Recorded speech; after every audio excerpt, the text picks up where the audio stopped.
matter of fact, it's interesting. If we were on Instagram, you'd be able to see Joe.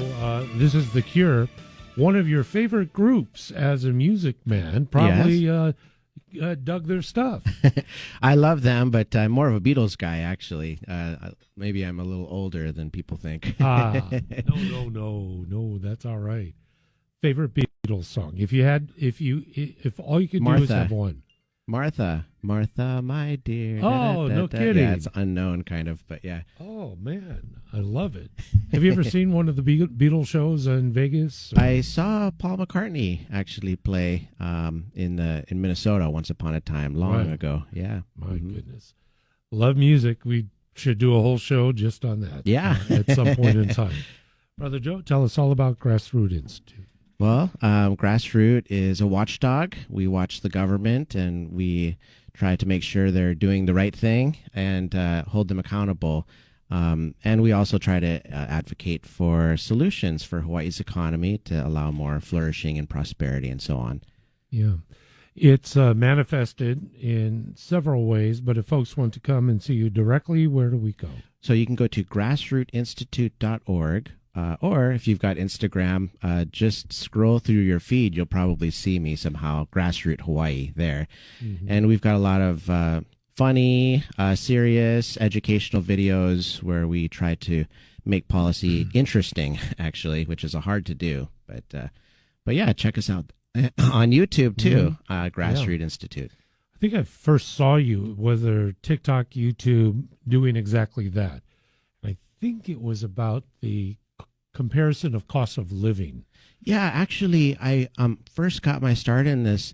I read The Price of Paradise by Randy Roth, and where he looks at, why is the cost of living in Hawaii so high? And so I was a teacher at the time in Lahaina, and I was wondering, why is it so expensive? And so I made this whole documentary, and I called Randy Roth, actually, and I said, is it okay if I name this after your book? And he said, well, I stole the title from someone else, actually. Yeah.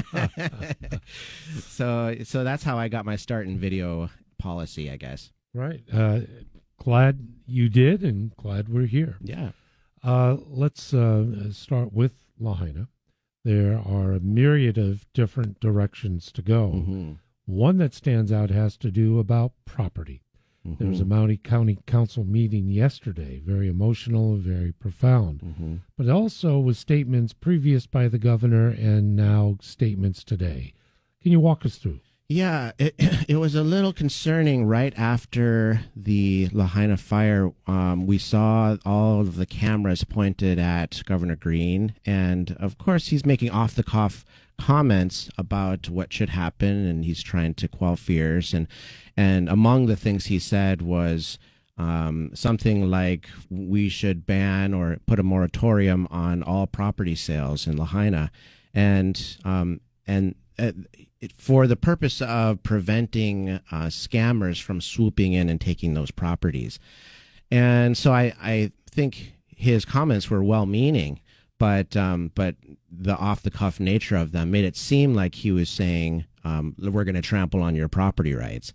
And so that was also coupled with a lot of talk by government and the governor about we're going to rebuild and we're going to put housing here or there or maybe a memorial. And so I think everyone got nervous. Now, people today still remember those were kind of stamped in people's heads of what the government is going to do. But I've noticed that Governor Green has really tried to, at the beginning of every speech he talks about in Lahaina, say that we're going to let Lahaina residents rebuild Lahaina. And so I think he's taking a good measured tone now in saying that, it's really up to the property owners and let's protect property rights of the people affected rather than swooping in with our own plans. And so that's nice that he's saying it, but it's too bad that the other message got kind of pushed into people's heads. And so I think that's part of the concerns that people raised yesterday. But also, even if you talk about the rights of property owners, there's a too soon nature to all of this. I mean, it's a traumatic, sensitive thing, and just to talk about anything that should happen there. But then we also don't want nothing to happen there either. And we have Lahaina residents who are desperate to get in and see what the damage is and survey. Some houses actually are near the area but have not been burned down. And of course, those people want to get in too. So there are a lot of, there's a lot of anger around this issue. But I think the property rights message is the right one, at least. It is important to protect the property rights of anyone there and to protect their wishes too, allow them to rebuild organically and naturally. There's a lot in that, and the only thing I will say, and I'm not jumping to anybody's defense, is that I know about you speak in the heat of the moment, no pun intended. And it happened the same thing in regard to tourism. And now there's a retreat, and now there's concerted efforts. And so I give a little leeway in the swirl of initial. But now we are at that point where now we need to have a measured and specific reply instead of something that may be knee-jerk and emotional. But that leads to another aspect, and that is a number of lawsuits and who's been named and who's filing and residents alike that are involved in that. Plus, we have congressional hearings that have now been scheduled coming up very soon in a matter of a week and a half or so. Your thoughts on all of this? Well, there are dozens and dozens of lawsuits now flying all over Hawaii. Some at most at Hawaiian Electric Company, some at Maui County, and some at property owners that surround Lahaina, like the Bishop Estates. And so it's actually getting hard to keep track of all the lawsuits.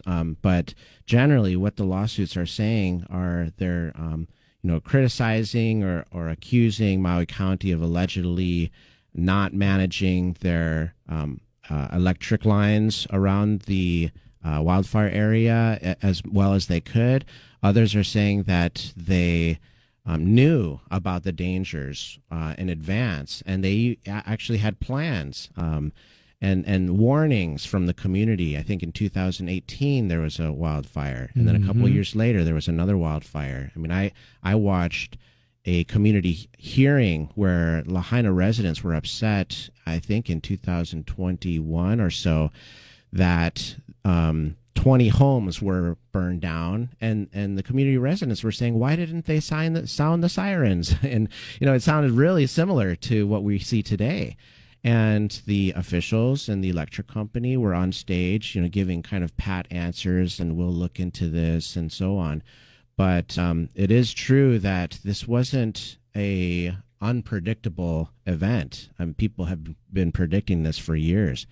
And so, yes, we're also seeing investigations. So you have the Attorney General, who has launched an investigation, a sliding scale investigation. First, it was like not going to look for wrongdoing. Then it was going to look for wrongdoing, but it was the government. Now it's them hiring a third party to investigate. And so they are hiring a third party private entity called the Fire Safety Research Institute. That's the state attorney general hiring that to look into this. But we also see the Department of Justice, Federal Bureau of Alcohol, Tobacco, and Firearms and Explosives, which is working, I think, with the FBI to look into this too. So now we definitely have the feds involved, and we have Congress involved, just like you said. There's a U.S. House hearing on September 28th, and that's by the House Energy and Commerce Committee. So HECO will take the stand, and some other officials. I think the Public Utilities Commission will also talk there. But the Public Utilities Commission is also launching an investigation into HECO. So there's tons of lawsuits and investigations right now. It will be really interesting to see what comes out of this, because right now the difficulty is journalists trying to understand the situation better are somewhat getting blocked by statements saying, well, we can't release the information because we have lawsuits pending. The creation of a special fund to circumvent attorneys cold calling individuals to file suits, which will turn into be a myriad, as you've alluded to, and the governor creating a fund to say, hey, listen, go ahead, hire an attorney, attorneys pro bono, we'd appreciate it. HECO and others that are named in lawsuits, you contribute to this and we'll give you satisfaction in that arena. Right. I've never heard of anything like that before. Yeah, that is concerning. And of course, who is paying for this fund? Yes, if some groups are contributing, but I'm sure taxpayers are on the hook for this as well. And so that is almost from a civil liberties standpoint too. I mean, are they all in this together, or what's going on? But the costs will be borne by the residents of Hawaii, one way or another. I mean, if you look at HECO, they're begging the Public Utilities Commission, please let us pass this on to ratepayers. Let us raise rates. Remember, PUC is not allowed, or PUC has jurisdiction over their rates. And whether they go up or down, it's PUC's call. Now, if PUC says no, then HECO presumably would have to pay for any and all liabilities by themselves without raising rates. But the challenge there is the math doesn't add up. The liabilities potentially could be $3 billion. And HECO only has $2.4 billion. And so that in that case, we're looking at a potential bankruptcy if HECO is found to be liable. Not unprecedented. Exactly. That happened with PG&E. PG&E, exactly. But of course, HECO is saying that we didn't start the fire, right? They have the theory that there's a second fire that was started after the first fire, which they may or may not have started, was put out. I'm trying to speak, legalese here a little bit. Yeah, but it is interesting though that that HECO is trying its best to push forward a theory that the Maui County stepped away. The fire department stepped away from the fire, and that the fire then reignited, or maybe there was a second fire or something to remove culpability from themselves, HECO. So anyways, we'll see what happens in court, though. It's all ready, and we're just 6 weeks plus, and I'm already just shaking my head because there is the inevitability. There are some people who are saying, not one person has apologized. Not one person said, we're so very sorry that this happened. And the reason why, it's all about litigation. Yeah. If you go publicly and apologize, then you're bringing the onus and responsibility on you. That's right. That even the governor talked about this. I think journalists were recently asking about exactly that, and he sort of admitted that yes, it'd be nice if we could actually get some healing and apologies out there, but the legal natures of this make that hard to do. I mean, just look at Herman Undaya, the head of the emergency response team on Maui County. When you watch the video of him talking about the sirens not sounding, you almost don't believe it. He was saying that they wouldn't have done anything different, and that they were afraid that people would run into the fire. But you can't really believe that he would say that, except if you think about the legal liability that he would incur if he did say I'm sorry, for example. So that it's just too bad. I want to change gears for a moment and thank you for all the updates and coverage in regard to the Valley Isle. Joe Kent, of course, with Grassroot in studio. We have just a couple of minutes. You invoked FOIA in order to get information about the rail project. I have Hart in studio tomorrow. Thank you for the show prep, but can you explain what transpired here? Yeah, sure. So after the rail opened, remember at the beginning of July, we had about 14,000 passengers per day that first week, which was, great to see. But then it fell down to around 3,100 passengers per day. And we were wondering why the trains were so empty and why were they being run that way. Officials at the city had said that, just wait until the school opens.